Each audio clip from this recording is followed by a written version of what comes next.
Hello बच्चों, कैसे हो आप लोग। आशा करते हैं कि आप लोग सभी लोग अच्छे होंगे, मस्त होंगे और पढ़ रहे होंगे। तो अब हम लोग एक बहुत ही शानदार एक क्वेश्चन अनसॉल्व जो पेपर है उसमें दिया था, ठीक है ना। बोल रहा है कि if the coordinate of the mid point of the side of a triangle. थोड़ा लिखते हैं क्वेश्चन को। इफ द, तो बच्चे यह आपके सामने एक बहुत ही शानदार क्वेश्चन है। बोल रहा है कि if the coordinate of the mid point of the side of a triangle are 1 1 2 -3 and 3 4, तो कह रहा है find the centroid of a triangle. ठीक है बच्चे, चलो थोड़ा इसका बनाते हैं इसका बनाते हैं फिगर एक, ठीक ना। तो मैंने कोई ट्रायंगल ए बी और ये सी मान लिया, ठीक है। तो अब देखो बोल रहा है if the coordinate of the mid point of the sides. तो अगर यह आपका ट्रायंगल ए बी सी है और मानते हैं कि इसका मिड पॉइंट पी, यह मान लो क्यू, यह मानते हैं पी, यह मानते हैं क्यू, अगर यह आर हो तो देखो ना यहाँ से इन मिड पॉइंट का कोऑर्डिनेट दिया है 1 1, इसका दिया है 2 -3 और ये क्या दिया है 3 4, ठीक है। तो बोल रहा है कि मुझे तब सेंट्रॉइड का मतलब कोऑर्डिनेट क्या होगा, मुझे उसको फाइंड करना है। क्या बोल रहा है, फाइंड इट्स सेंट्रॉइड, ठीक ना। तो इसका मुझे सेंट्रॉइड फाइंड करना है। तो जैसा कि आप लोगों को है पता कि सेंट्रॉइड क्या होता है, तो बोलता है कि जहाँ ट्रायंगल के वर्सेस से हम अगर मीडियन ड्रा करें, मानते हैं कि ये मेरा मीडियन ए क्यू है, ये मानते हैं बी आर है और ये मान लो सी पी है, ठीक ना। तो कहता है देखो जहाँ मीडियन मिलते हैं उसी को क्या बोलते हैं, सेंट्रॉइड जी, ठीक ना। तो यहाँ से तुम्हारा जी का कोऑर्डिनेट क्या होगा, यही आपको फाइंड करना है, ठीक है बच्चे। तो जैसा कि आपके पास एक रूल है कि हम जब ट्रायंगल का सेंट्रॉइड फाइंड करते हैं तो तुम्हारा क्या होता है जी, वो होता है x1 x2 plus x3 by 3, फिर क्या होता है y1 y2 plus y3 by 3। ये होता है सेंट्रॉइड का कोऑर्डिनेट, ठीक है बच्चे ना। देखो जहाँ पे देखो ना, जहाँ पे x1 y1 और x3 तुम्हारा क्या है, तो इस ट्रायंगल के दिए गए वर्टेक्स ए का कोऑर्डिनेट है। अगर ये मानते हैं x1 या y1 हो, इसको मान लो या x2 y2 हो और ये मान लो साहब x3 y3 है, ठीक ना। तो इस केस में जो यह g है सेंट्रॉइड है, उसकी वैल्यू आती है x1 plus h2 plus h3 by 3 y1 plus y2 plus y3 by 3, ठीक है बच्चे ना। बट ना देखो ना क्वेश्चन में ना कहीं आपका वर्टेक्स ए बी सी की वैल्यू नहीं दिया गया, खाली बस जो इनके साइड हैं उन साइड का मिड पॉइंट है और तब आपसे सेंट्रॉइड पूछ रहा है। तो बच्चे ना देखो जब ना यह सवाल आपका 1 नंबर में आता है अगर बोर्ड में, तो आप इसको सीधे अप्लाई कर लो। यहाँ पे लिखना कि since centroid be same as the vertices of a given triangle. मतलब ना देखो अगर इसके जो मिड पॉइंट है, ठीक ना, अगर ट्रायंगल के साइड के मिड पॉइंट है, ठीक ना, तो उस केस में जो सेंट्रॉइड का कोऑर्डिनेट होगा वह उसी तरह से बिहेव करेगा जैसे ट्रायंगल के वर्टेक्स बिहेव करते हैं, मतलब कि इस फार्मूले के अकॉर्डिंग, ठीक है बच्चे ना। तो इसका जो यहाँ से वैल्यू आएगा तो सीधे आप इसको मान लो x1 या x1 y1 या x2 y2 और ये x3 और y3 सीधी आप लिख दो। तो ये आपका यहाँ से क्या होगा 1 + 2 + 3 बाई 3 1 -3। देखो ना चूंकि यहाँ माइनस है तो प्लस माइनस हो जाएगा +4 बाई 3, जिसको सॉल्व करेंगे तो क्या आएगा जी 6 बाई 3 5 -3 बाई 3, ठीक है ना। तो इस केस में मेरा ये कितना होगा 2 3 2 जा 6 हो जाएगा 2 टाइम। देखो 5 में से 3 जाए 2 और 2 बाई 3 नहीं कटेगा, तो बच्चे ये हो जाएगा इस ट्रायंगल के सेंट्रॉइड का कोऑर्डिनेट, ठीक ना। तो अगर यह आपका 1 नंबर में आता है, ठीक ना, या 2 मार्क में, तो आप इसको ऐसे अप्लाई कर सकते हो। लेकिन यही आपका सवाल अगर बोर्ड में 3 मार्क या 4 मार्क में आएगा तो उसके लिए इसका एक अलग प्रोसेस है। अब मैं आपको वह जा रहा हूँ समझाने, ठीक है बच्चे। तो इसको मिटाते हैं। देखिए बच्चे ना, अब मैं इसका सेकेंड मेथड जा रहा हूं आपको सॉल्व करके दिखाने। तो बच्चे ना देखो ना, जैसा कि आपने क्या माना कि वर्टेक्स ए बी सी को x1 y1 h2 y2 और x3 y3 आपने ऑलरेडी कंसीडर यहाँ पे किया है। तो बच्चे ना अब देखो, चूंकि यहाँ जो p है वो साइड ए बी का आपका क्या आ रहा है, मिड पॉइंट आ रहा है ना। देखो अगर यह साइड ए बी है, ठीक ना, तो इसका अगर पॉइंट p यहाँ क्या हो भाई, अगर मिड पॉइंट हो तो आप किसी लाइन के मिड पॉइंट का कोऑर्डिनेट क्या होता है, x1 प्लस h2/2, ठीक ना। तो इस केस में आप लोगों ने सीखा है, ठीक है बच्चे। तो देखो अगर हम इसको अगर यहाँ से सॉल्व करें, मतलब देखो this is the x1 and this is the h2, यानी कि x1 plus h2/2 y1 plus y2/2 इस मिड पॉइंट का हो जाएगा कोऑर्डिनेट।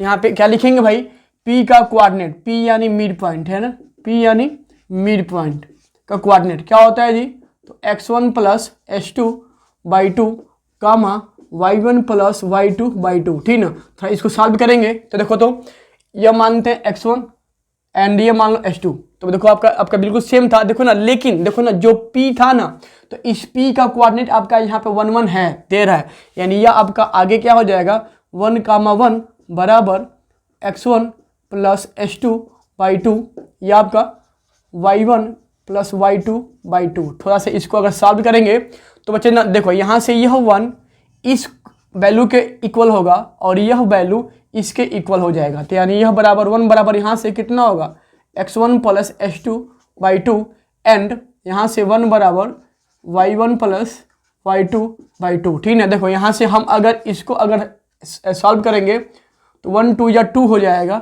2 बराबर x1 प्लस h2, इसको मान लेंगे इक्वेशन नंबर 1 एंड 1 2 या 2, यह कितना हो जाएगा y1 प्लस y2, इसको मान लेंगे सेकेंड इक्वेशन, ठीक है।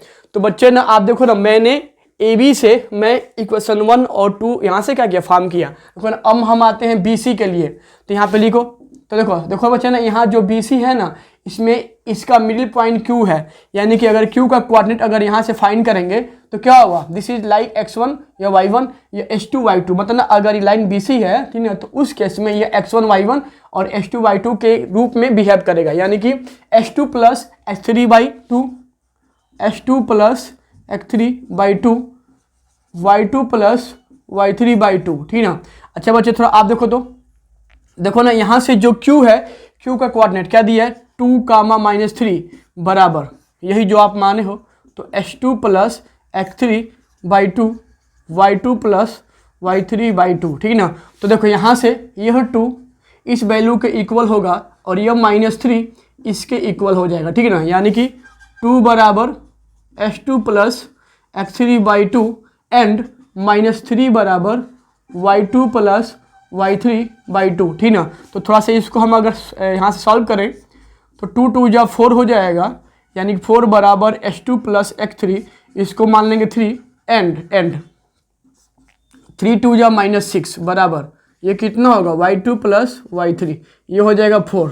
तो बच्चे आप देखो ना, मैंने लाइन BC से है ना Q के मिड पॉइंट को मैंने कंसीडर किया और यह मैंने 2 इक्वेशन फॉर्म कर लिया। देखो अब सेम कहानी आएगी AC के लिए। तो बच्चे आप देखो, जो लाइन AC है उस पे R क्या है, मिड पॉइंट, ठीक ना। तो फिर हम इसका यहाँ से क्वाड्रेट निकालेंगे, तो यहाँ पे क्या लिखेंगे, फॉर पॉइंट R बराबर, देखो भाई अगर इस R का निकालेंगे क्वाड्रेट, देखो तो हम इसको मानते हैं x1 या h2 या y1 या y2, यानी कि x1 प्लस x3/2, यह आपका कितना होगा, y1 प्लस y3/2। अरे भाई देखो ना, क्योंकि आपका AC एक लाइन हो जाएगा और इस पे जो R है वो तुम्हारा R क्या कर रहा है, मिड पॉइंट के जैसे बिहेव कर रहा है। तो किसी लाइन के मिड पॉइंट का कोऑर्डिनेट तुम्हारा क्या होता है, तो x1 plus h2/2 y1 plus y2/2, ठीक ना। बट ना देखो यहाँ पे x1 आपका खुद x1 है और यहाँ पे h2 तुम्हारा x3 है, यानी कि x1 plus x3/2 y1 plus y3/2, ठीक ना। तो मैंने सॉल्व किया।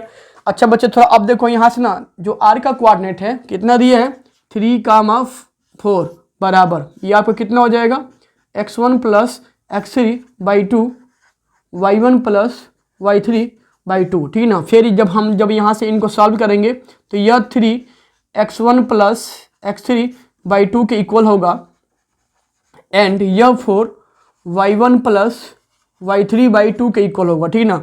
और थोड़ा सा इसको हम फिर से सॉल्व करते हैं, तो 2 देखो 3 2 या 6 बराबर x1 प्लस x3, इसको मान लेंगे 5 एंड 4 2 जा 8 बराबर y1 प्लस y3, इसको मान लेंगे 6। ठीक है बच्चे, तो देखो तो यहाँ मुझे 1 2 3 4 5 6 मुझे इक्वेशन मिल गया, ठीक ना। तो अब देखो यहाँ पे हम एक स्पेशल केस करते हैं, क्या, तो यहाँ पे लिखेंगे एडिंग। देखो ना, मुझे एक बार x1 x2 x3 को एक पास करना है ऐड करके, और y1 y2 और y3 को एक पास, क्योंकि जो फार्मूला है ना, देखो उसमें एक बार x1 का कोऑर्डिनेट आ रहा है और एक बार x2 का आ रहा है, मतलब एक बार x का आ रहा है, एक बार y का आ रहा है, ठीक ना। तो देखो ना, जो फार्मूला है ना उसमें हम एक बार x के जो भी कोऑर्डिनेट हैं सबको ऐड करके 3 से डिवाइड करेंगे, और एक बार y के जो वैल्यू है उसको ऐड करके 3 से जब डिवाइड करेंगे, और जब हम उसको ऑर्डर पेयर में लेंगे तो वही तुम्हारा सेंट्रॉइड हो जाएगा, ठीक ना। तो देखो ना, पहले है ना, देखो पहले मैं यहाँ से 1 को ऐड किया, फिर यहाँ पे 3 को, फिर मैं यहाँ के 5 को, तो लिखेंगे एडिंग 1 प्लस 3 प्लस इक्वेशन 5। तो बच्चे थोड़ा आप देखो, तो देखो आपका 1 है, कितना दिया है, तो x1 प्लस h2, देखो आपका जो 3 है, 3 आपका यह था ना, 3 यह था, यानी कि h2 plus x3, x2 plus x3 plus, देखो आप x5 कितना दिया है, x1 प्लस x3 बराबर, यहाँ देखो इसके वैल्यू कितने हैं 2 प्लस, देखो तो जो 4 है, सॉरी जो 3 है कितना दिया है भाई 4, और जो ये 5 है कितना दिया है 6। तो इसको जब सॉल्व करेंगे, देखो x1 और ये x1 कितना होगा 2x1, same x2 plus h2 2h2, x3 और x3 2x3 बराबर 6 4 10 2 12, ठीक है ना। देखो यहाँ से अगर हम इसको सॉल्व करें 2 कॉमन ले लेंगे तो x1 plus h2 plus x3 by 12 हो जाएगा, जब 2 से इसको काटेंगे तो 6 हो जाएगा, यानी कि यहाँ से मुझे x1 plus x2 plus x3 की वैल्यू 6 आ गया है ना, 6 आ गया, ठीक ना। देखो बच्चे एंड थोड़ा फीड करो, देखो ना, अब यहाँ से y के लिए जाओ ना, मुझे एक बार y को एक साथ मुझे ऐड करना है, देखो तो आपका y कहाँ पे आ रहा है, तो इस 2 में आ रहा है, इस 4 में आ रहा है और 6 में आ रहा है, तो फिर यहाँ लिखेंगे एडिंग इक्वेशन 2 प्लस 4 प्लस 6, ठीक ना।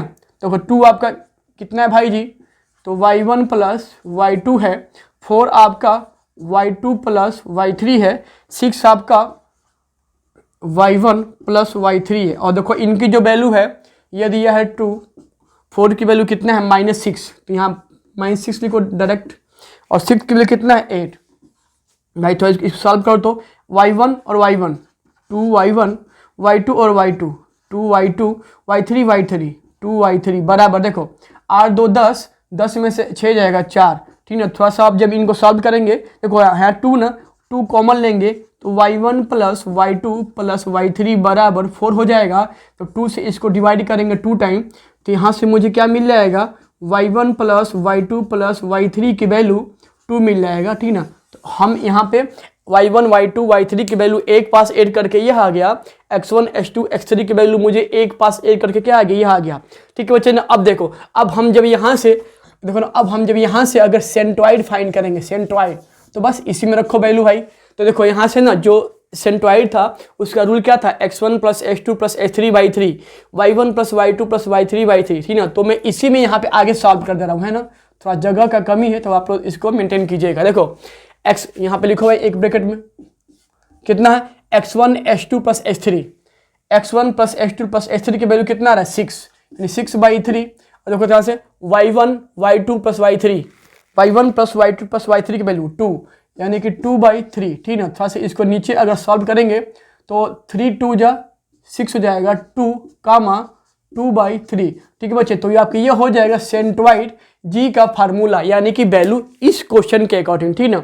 तो बच्चे देखो यह था इसका बाकायदे थ्योरी के फॉर्म में, अगर यह आपका क्वेश्चन 3 या 5 मार्क में आए ना तो आपको ऐसे ही सॉल्व करना है, ठीक ना, वरना नंबर सर लोग काट लेंगे, ठीक ना। तो यह सवाल आई थिंक कि आपको समझ में आया होगा, और प्लीज़ अगर समझ में आया होगा तो लाइक ज़रूर कीजिएगा और शेयर कमेंट जरूर कीजिएगा। मिलते हैं अगले नए कंटेंट के साथ, तब तक के लिए जय हिंद, धन्यवाद।